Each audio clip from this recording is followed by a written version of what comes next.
Well, hey, you're watching What Was That About? Thank you for joining us for today's episode. I hope you're having a good day. My name is Moses Khan. I am with Dr. Tony Soldano, who is the lead pastor here at All People's Church in Brampton, Canada. How you doing, Pastor? Good, buddy. Doing well? Good. Happy corduroy day. I understand your pants are corduroy, even though people can't see you. It's like a full... If Pastor's hand goes down, he's It's all feeling the corduroy on my pants. Oh, man. Well, listen, we want to talk a little bit about leadership today. Pastor, you're in the middle of doing some leadership stuff. Of course, you teach at the college there, and you're doing some coaching. You're doing some coaching there. Love coaching. Yeah. Coaching culture. Mm-hmm. Very good. So we want to talk a little bit about this idea of coaching. Where is it in the Bible? Is it in the Bible? And maybe if it is, what does it look like? Right. Well, the word itself is not there, Right. but the concept of coaching is what? To take people on a journey, on a destination, and to draw out their potential. And Right. so when you look at the greatest leader that's ever lived, which is, Jesus, Yep. he was an amazing coach.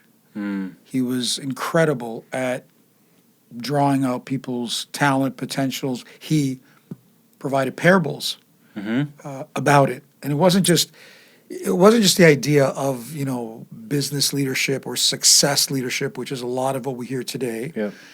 But a lot of it is, obviously based on morality, but it's based on life. But it includes success principles, even though the kingdom measures a little bit different, that it's not the person with the most toys that wins at the end, right? It's always has this morality that's integrated into it, right? Yeah. And so although the word is not there, Right. certainly the concept is. Yeah. So in regards to coaching, who has the goal? Like, who determines the goal? Is it the person being coached, or is it the coach? Is it the coach saying, this is where I want to take you, or is it the person being coached saying, hey, this is where I want to go, help me get there? Well, I think it's mutual, but really in coaching and pure coaching, it's always the person that is the coachee that is really driving the process. You're talking about people that are high achievers, that want to accomplish more, that want to reach goals and objectives. And, even if you look at, let's look at the sports world, if you will. Some of the best athletes have coaches. Right. So they're incredibly talented. Yep. And yet they hire coaches and pay them a lot of money. And sometimes they're not even sports coaches. Sometimes it might be inspirational coaches, motivational coaches. So, Right. so there are different people in, think about somebody like Tony Robbins, not that we're promoting him, but, the phenomenon that he had, a few years back, right? Had nothing to do with that particular industry, if you will, but he certainly motivated a lot of people because he taught them to think differently. Right. Yeah. And so I think you do have to be inspired in order to be coached, right? And so it's like, as the coach, Right. And correct me at any point if I get this wrong, but as the coach, you're taking them where they ultimately want to go. Sure. Right. Like here again, sports is such an easy analogy. At the end of the day, why are people part of a team? They want to win a championship. Right. Or if it's individual things like golf or tennis, they want to win tournaments. Yeah. That's why they're there. And so why do they hire these coaches? To show them things that maybe they cannot see about themselves. Right. Little nuances that maybe they cannot, get awareness about or see in themselves. And then that coach comes along, right, and can identify those areas or can certainly motivate, challenge. It all depends on what do you want your coach, to be and to do. But you're absolutely right. These are highly motivated people. They are achievers. They're at the top of the rung, if you will. Right. Because when you kind of consider, coaching, mentoring, counseling, if I could just break those down. Yeah. So counseling is what? People are hurting. Yep. They need information. It's very directive. I go to a counselor. I want a lot of direction. Mentoring is I learn from people's life experience. They've been there. They've done that. And then coaching is ultimately drawing out of the person what maybe is locked or hidden in them. But the coachee, really the idea of coaching is that you have the answers. You know what should be done. You just need someone to unlock it within you. Right. Now, can you think of any biblical, like, do we have any biblical examples of that? Well, certainly, if we look at the New Testament, probably who received more coaching than Peter, like Jesus and Peter, because he makes a lot of mistakes, but he is a high achiever. Right.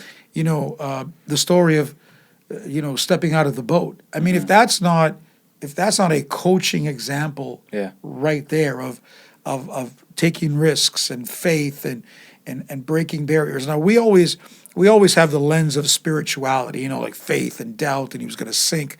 But if you put on a lens of leadership, I mean that is a coaching, development, training story right there. And this is the beauty of the Bible. It just has so many layers to it, right, that you can look at it in so many different ways. Yeah. Wow. I think that's fascinating. And, I'm sure there's other. But let me throw something at you, because even at our church here, I mean, you are what we call the discipleship pastor. But let me ask you this question, and I'm not even saying I have the full answer for it, but when we talk about coaching, we talk about Paul, who said, you might have 10,000 instructors, but you don't have many fathers, and that's the truth today. So when we talk about looking at the patriarchs of the Old Testament, which we don't really see too much of it, although we have spiritual fathers and spiritual mothers. Maybe those are the patriarchs of the New Testament.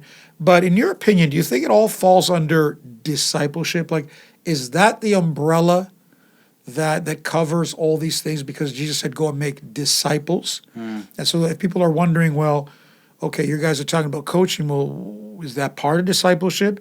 Is discipleship part of coaching? Where does then fathering people come into that? But what's your thoughts on that? I think coaching falls under discipleship. And that discipleship is the overarching umbrella.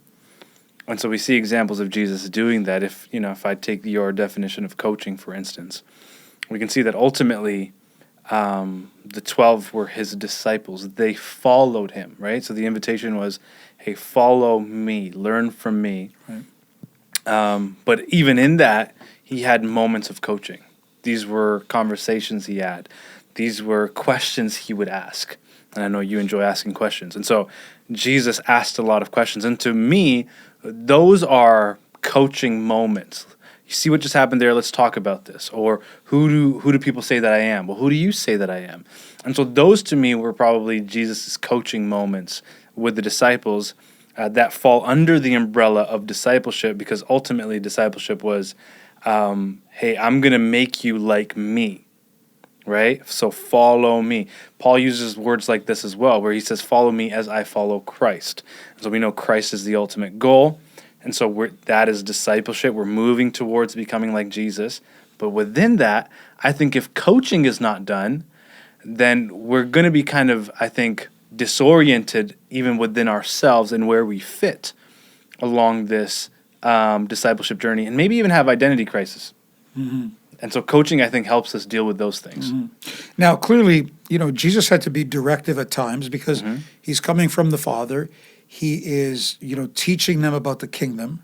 So, it couldn't just always have been, well, what do you think the kingdom is like? Right. But within the context, and this is what I believe, Pastor Paul, so in a pure coaching definition, as the world explains it, the coach never answers a question.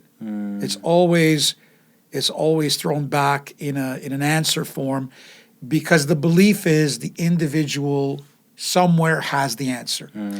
I don't 100% agree with that, to be honest with you, because I know there are times, and I've hired coaches in my own life. I know that, listen, I don't have the answer. Just tell me. Right? So I really believe it's a hybrid of that mentoring, that teaching, and then that coaching. And Jesus asked a lot of questions. Right. By the way, even when he was left behind, they found him with the leaders of the law there, right? He was listening, speaking, asking, right? This combination, that is the greatest form of learning.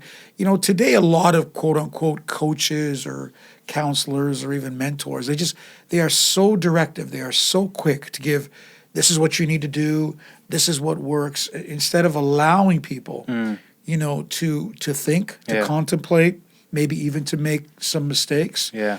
But I believe there's a hybrid there. I believe that at times we need to provide direction where we kind of fall more into our mentorship. But a good coach knows the right balance. And I think if we were to shift more into challenging people to think, hey, what about Yeah. this?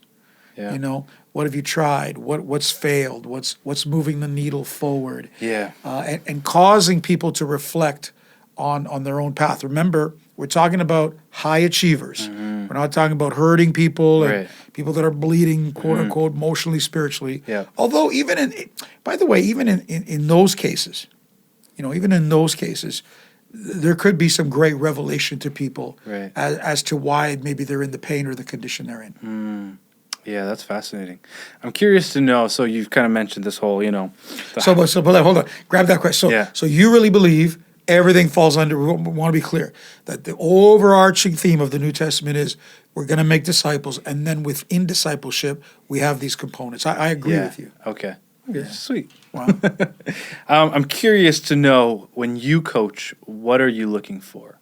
So obviously you're looking to ask questions. You know, all of that, helping them within that. What else are you doing? What else are you kind of looking for? In the person? Or Yeah, just in that process, in that conversation of coaching, like, what are you doing? What's your process? Well, ultimately, you know, is there a goal and an objective? You know, you got to be very clear on expectations, and you have to be very clear on demands, right? Both from both perspective, you know, both sides of the equation. What is the demand on the coach? What is the demand on the coachee, right? What are the expectations of both? There has to be a lot of lines of permission, you know. How much can you provide? How much can you give as far as information, knowledge, etc. So a lot of it is very relationship oriented.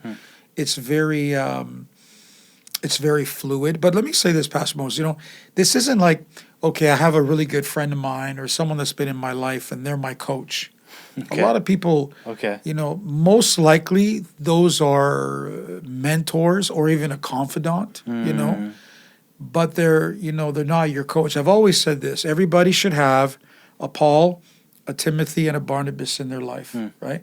So who's the Paul? Paul is the coach. Paul's the one that pours into you. Your Barnabas is someone that is your equal, but they're not impressed by you. In other words, they're gonna, you know, it's that iron sharpens iron, and Yeah. if you get off the rails, they're gonna tell you, and they're probably not as concerned about your feelings. They're more concerned about your growth, right? And then that Timothy is, who are you pouring into? So if you have these three quote unquote individuals in your life, and by the way, you can have multiple coaches, right, for Right. different areas. Right. Then you are, from a leadership perspective, you're going to be a healthy individual because you're receiving That's good. from someone above you. You are sharpening, you know, your axe, if you will, in Yeah. a good way with people that are your equal, and then you're pouring out, and you require all three. Wow. You know, if you're just poured into, then and you're not pouring out, you're going to become fat. You're going to become stagnant. You're right. You're not moving. You're not doing anything. Yeah. If you're just constantly battling people at your level, Right. then what is the inflow and the outflow of that? Yeah. So it's a critical balance, and there are seasons where you're probably going to have more than the other, but coaches need to be sought out. They need to be specific people. Sometimes, you know, unless you have a personal relationship, they need to be hired. So now it's an investment in your development, in Right. yourself, and that's the thing that people don't want to do. You know, they think, well, I can, I can make it on my own. Case in point, you can get a gym membership, and I've done this. I know this to be true. Yeah. And you can get all the routines and go on YouTube and all the rest of it. But when you hire a trainer, when you hire a coach, Yeah. I'm telling you, your results, your strength, your mobility, your ability to challenge yourself, whether or someone else challenging you, Yeah. is completely different. Wow. And why don't most people do it? Because there's a cost element to it, Mm. and we don't like that. Wow. That's interesting. So what would you advise people just here as, we end? How do I know if I need a coach? Yeah, well, if you are an individual, and we say this all the time, if you're an individual that wants to go to the next level, break barriers, there are specific goals you want to achieve, particularly in impact, growth, development, and you believe, I really believe I'm at capacity. I've hit that proverbial ceiling, that glass ceiling. I don't see it, and I'm not here again. Not that they need to be motivated. These are motivated people. Right. These people are inspired. Yeah. That's not the issue. It's specific things. Can I say it this way? You have to know what you don't know. Because what you know has brought you to this point. Right. Now you need to know what you don't know. What you don't know. And a coach will usually help you to unlock that. Now let me say this, Pastor Mo. They're not there to discipline you.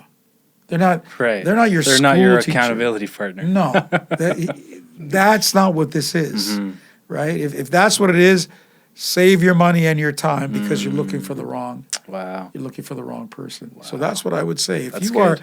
If you are at a threshold, and you need to break through it, that's the time. That's really good. Really good. Hey, well, listen, thank you for joining us for today's episode. If you're not subscribed, please subscribe. But let us know in the comment section what you thought about today's episode. Any takeaways, any questions that you might have. We love hearing back from you.